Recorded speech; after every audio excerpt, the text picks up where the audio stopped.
আসসালামু আলাইকুম রহমতুল্লাহ। আজকে আমি পানি দেবো। আমি নিচে আসলে লাগিয়েছিলাম, নিচে আসলে আমি লাগিয়েছিলাম সেগুলোতে আজকে পানি দেবো। মানে কাছে তো আমাদের বাড়ি, আর মাটি তো রস আছে, তার জন্য আপনার শুধু এই যেগুলো লাগিয়েছে তার গোড়ায় গোড়ায় পানি দেবো। এগুলো একটু মনে হচ্ছে ঢুলে এলছে, মনে হয়েছে দেখতে আছেন ঢুলে। তো এগুলো নিয়ে আমি পানি দেবো, দেখতে থাকুন। দু বালতি পানি দিয়েছে।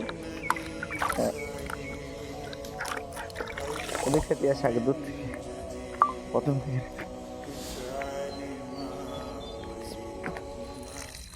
মানে আর কিছুদিন বাদ দিয়ে, দু একদিন বাদ দিয়ে, 2-3 দিন বাদ দিয়ে এটা আপনার